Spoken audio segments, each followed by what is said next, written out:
It's been 3 months since Elden Ring's massive DLC, Shadow of the Erdtree, has been released upon the world. In that time, the game's player base has worked diligently to master the new content in all the ways you could imagine, from hitless runs to randomizers to speedruns. Many people have noticed, however, 3 months after Shadow of the Erdtree had been released, that the Speedrun Leaderboards for Elden Ring had still not been updated to reflect the massive expansion of content within the game. Well, I'm happy to report that this has finally been rectified, and that the community has rolled out its new look leaderboard as of September 24th, 2024. What exciting new categories are represented, and why did it take so long? As a sole speedrunner and leaderboard moderator for many years, I have a lot of insight into the discussions that happen within this community. And so in this video, I will attempt to answer these questions, as well as going over details of the new changes. Many people have wondered, why did it take so long for the leaderboards to be updated? Well, much like the enormous amount of work and patience that was put into Shadow of the Erdtree itself, so too has the leaderboard updates for Elden Ring to incorporate the DLC into the official run rule sets. First of all, the truth of the matter is that the moderator team for Elden Ring have their own lives, believe it or not, and haven't been able to devote all their attention to this important update, so the work was done a little bit at a time and with the help of extra community members to move things along. Secondly, Elden Ring is a troubled game in terms of creating a fair and consistent set of rules for runners to follow for competition. There were new questions that needed to be answered simply based on the content of the DLC itself, such as, should Bale be included in the new All Remembrances speedrun? If so, should the category be renamed to reflect this or not? More on that question later. There were also some new glitches discovered that were exciting and powerful, but also problematic because of performance-related inconsistencies. Should these glitches even be allowed? Or should they be banned for fear of their negative effect on competition? These are all questions that had to be answered, as well as many more that continue to pop up the more things were discovered and discussed internally. Third, and perhaps most importantly, the Elden Ring speedrunning community not only wanted new categories for finishing DLC-related goals, but they also wanted a restructuring of the leaderboards in general. For too long, the chainsaw glitch with Serpent Hunter had been dominating all of the major categories. A very powerful but also problematic glitch, Serpent Hunter Chainsaw was the dominating strategy across the board, which made runs of the glitch categories in Elden Ring unattractive to most runners. There's a good reason why the glitchless categories were by far the most popular choice when it comes to category submissions for the game. Even speedrunners who are known for favoring glitch categories like myself were electing to run glitchless instead. Therefore, the community decided a new subcategory system needed to be created to address this problem. This decision probably impacted the length of discussion for the new leaderboard update the most.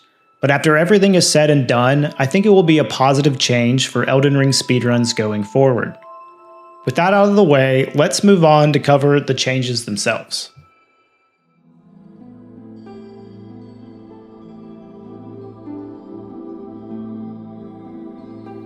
As always, there are many new categories suggested for DLC content, but as of today, there are only 2 new major category distinctions that have been added with Shadow of the Erdtree required goals. The first of these is the Defeat Consort speedrun. This has been maybe the most popular DLC-related speedrun category since Shadow of the Erdtree dropped. Likely due to its somewhat short length and how straightforward the goal is, the category is not too intense to jump into initially. You simply start a new character, enter the DLC, and defeat Consort Radahn any way you can. With the high level of activity this category has seen, the speedrun times are already approaching under 1 hour, and it's no surprise to see it included on the new leaderboards. The second category, unsurprisingly, is the newly updated All Remembrances category. Shadow of the Erdtree has added several new remembrance bosses to the game, and the new category reflects that, requiring you to kill these additional DLC bosses in order to finish the run. But there is one major DLC boss that, awkwardly, does not drop a remembrance. Bale the Dread, a fan favorite, was given a unique key item, the Heart of Bale, instead of a remembrance. But the community has decided to make a special exception and include him in the list of required remembrances. And while unusual, I think most people agree that the category would feel incomplete without his inclusion. The new All Remembrances category has not been as popular as Defeat Consort yet, which is not surprising because of the large scope involved. As of now, the fastest runs are clocking in at just over 3 hours in-game time, 4 hours real-time. That is a pretty big time investment just to do a single run, not to mention all of the routing and practice involved with preparation. Hopefully the new All Remembrances category will continue to grow in popularity despite the time investment required.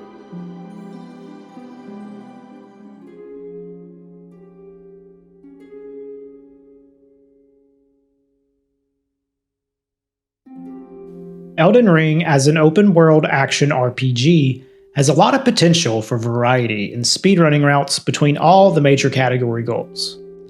You would think there could be several different weapons and builds to choose from that would suit some goals over others, and this would create healthy differences between all the categories and promote interesting route creation. However, a major glitch known as Chainsaw has prevented this from actually occurring in Elden Ring runs. When combined with the Serpent Hunter, the Chainsaw glitch is able to mow down bosses from range extremely quickly, if you are capable of executing the difficult menuing required while facing down some of the most deadly bosses in the game.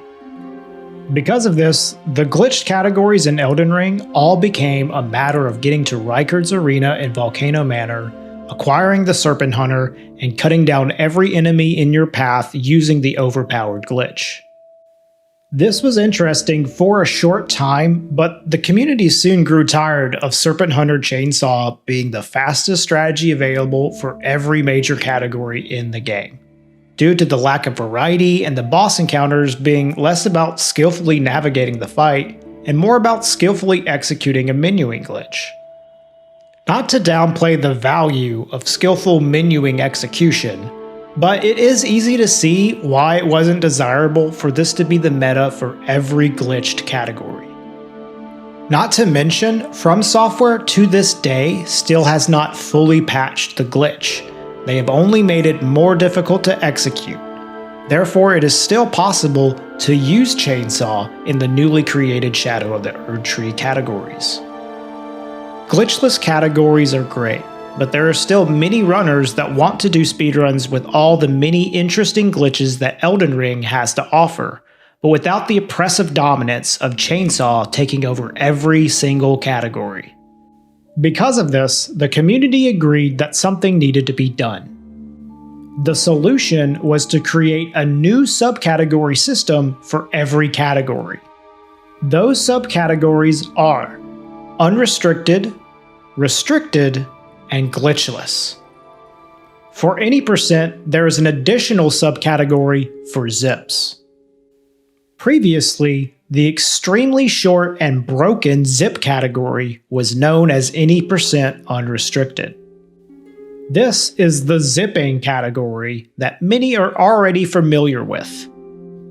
For those not aware, Elden Ring has a very broken glitch called a zip, where by holding block and tapping forward on a certain frame of your idle animation, you can fly across the map at extreme speeds and finish the game at an incredibly fast time. The current world record is under 4 minutes IGT for reference. Another method of saving time is allowed in this category, known as a force quit, where you can use the Alt plus F4 shortcut keys to close the game at any point, which can be used as a method of wrong warping or for other minor time saves. This also speeds up the run in IGT, but can add a lot of unnecessary real time to the completion of the run, especially when it gets into saving very small bits of time. This can be an interesting way to beat the game, perhaps, but most people do not wish to speedrun the game this way, especially because of the inconsistencies with the zip glitch, as it requires extremely stable frame rate to work properly. Because of these issues, zips and force quits were banned in every category except for any % unrestricted, and that is still the case. But with the new subcategory system, it has been renamed as a new any % subcategory called any % zips. The new any % unrestricted subcategory, despite the name, now is the subcategory for the previous rule set for most categories where anything goes except for zips and force quits. So, despite being called unrestricted, there are still some restrictions, but only those. There's also the glitchless subcategory, where of course all forms of glitches are banned as per the community's own definitions. Generally, the allowed gameplay in glitchless is what you'd expect, but there are still some skips allowed to a certain degree. The rules are stated: sequence breaks are allowed, as long as they meet the following criteria. 1. They are purely based on movement and game mechanics, but don't rely on the execution of other glitches or quitouts. 2. They don't go through areas that can be considered out of bounds. 3. They do not allow you to proceed through an area without having defeated the bosses that would normally block progress. One of the more controversial skips that's allowed in glitchless is the Radon stake skip, where you jump over a kill box and die in death cam, triggering the Stake of America activation in the Star Scourge Radon arena, and allowing you to access the fight. Another skip, which is called the Snowfield skip, takes you from the beginning of Mountaintops of the Giants all the way to the end of the Consecrated Snowfield, which is faster on pathing alone but also skips the requirement of the Erdtree medallions. As long as you kill Commander Neil, the Snowfield skip is fair game. However, it's an extra source of frustration for runners because the rules, as previously stated, prevented you from hitting a death cam and then surviving the death cam. Radon stake skip got around this requirement because you died on the drop, but the Snowfield skip you could activate the death cam and still survive, clearing the death cam itself with a quitout. In fact, it is very difficult to do the Snowfield skip without hitting the death cam at all, which made this skip a huge headache for glitchless runners. However, with the new restructuring, a rule has been added for glitchless runs that allows you to trigger a death cam as long as it is purely a visual change, and is then cleared immediately by quitting out. Because of this, the Snowfield skip is no longer a major problem for speedrunners in glitchless categories where it is present. Other than this, the only other major change of note for glitchless runs is the banning of all DLC patches before 1.13. Last but not least is the brand new restricted subcategory, which is where the majority of discussion within the community has occurred over the past few months. Restricted is intended to be a glitched category, just like unrestricted. However, there are additional tricks that are banned in order to create some more variety and interesting speedruns. Not only are zips and force quits banned, but so are all move swaps. Move swaps comprise a large amount of glitches that are possible within Elden Ring that basically give some weapons the effect of other weapons, which can result in a lot of different techniques. The primary move swap tech that matters for our purposes, though, is the previously mentioned chainsaw glitch, which is completely removed from the restricted subcategory altogether. There was of course an option to only ban the chainsaw version of Moose Swap itself, but to prevent any additional shenanigans that could arise, the community cautiously banned all forms of Moose Swap in Restricted. Killing enemies by deloading the floor from beneath them has also been banned in Restricted. It is very easy to accomplish this in the DLC by combining two pieces of tech. In earlier DLC patches, there is a site of grace where the Golden Hippo fight takes place, that if you warp there and then quit out, you will achieve a wrong warp to the default location in the previous map fragment you were located in. The default location for a few areas in the DLC happens to be these out-of-bounds squares that have some collision you can stand on. While standing on these squares, there are also some DLC bosses that happen to be loaded in nearby.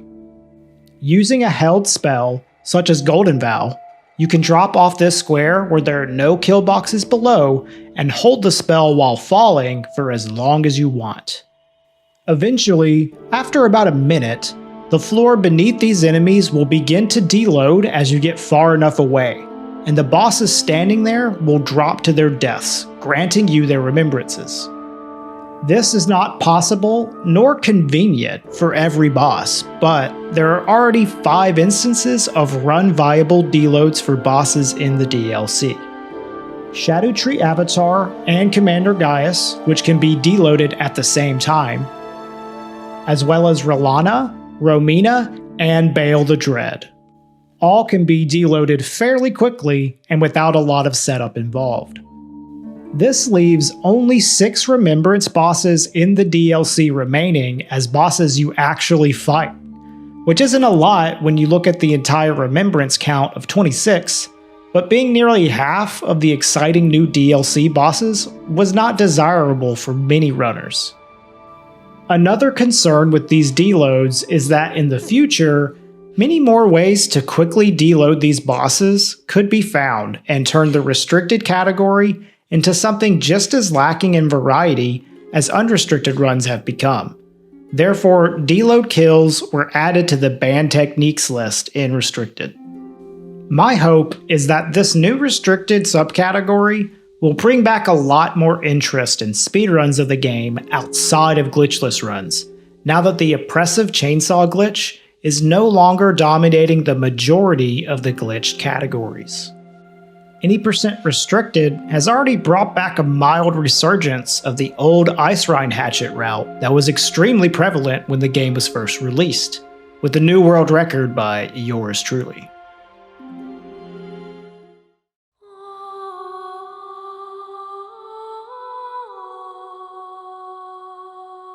Having detailed the major updates to the leaderboards, I also want to point out a new quality of life feature that has been created for use in most Elden Ring categories: the FPS Patch.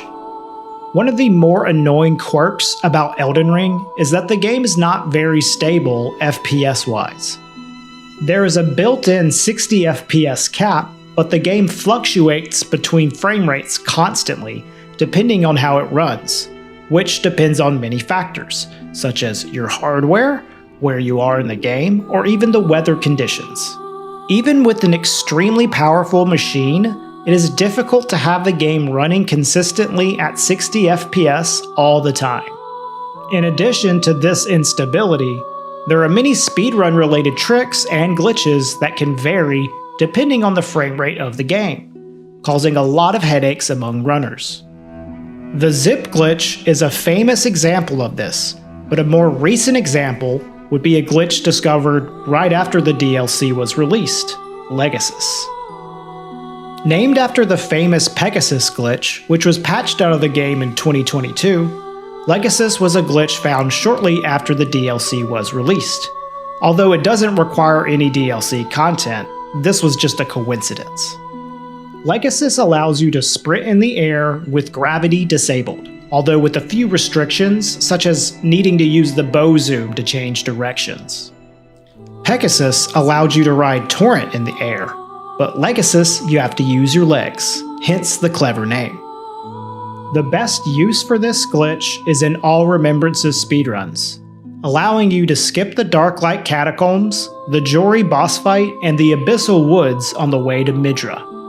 Legacy is activated by interrupting the summoning of Torrent on just the right frame, and this can be achieved in many ways.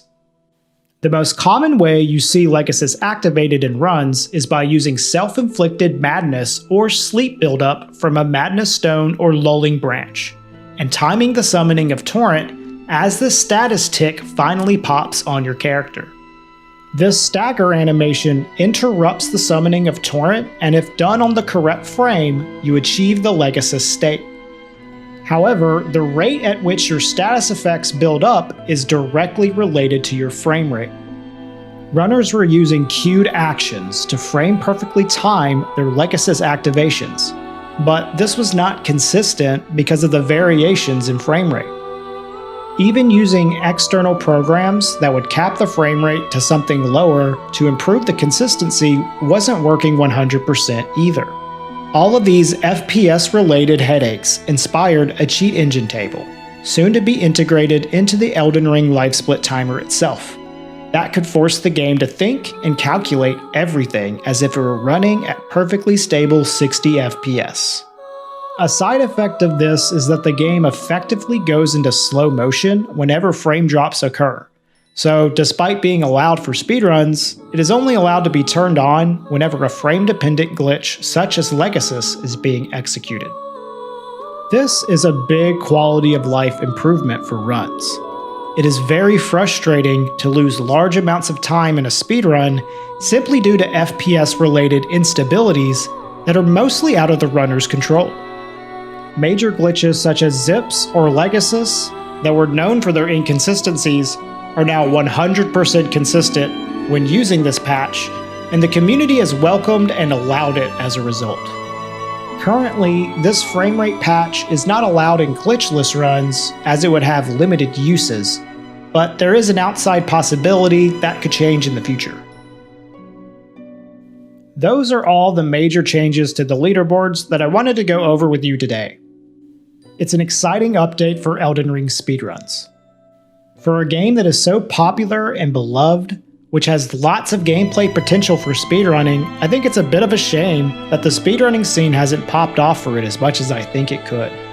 However, my hope is that these updates are a step in the right direction towards making the game more enticing as an option for speedrunning. There are some other minor changes in the new update as well that aren't covered here, and if you'd like to read through all the changes yourself, I've linked a text document in the description that covers everything. If there are any questions you might have, or if you just enjoyed the video, please feel free to leave a comment and I'll try my best to reply below. A like on the video and a sub to the channel would also go a long way towards helping me out. This is my first fully edited YouTube video, and I really appreciate you for watching it. I will be trying to create more content like this in the future, so expect more to come.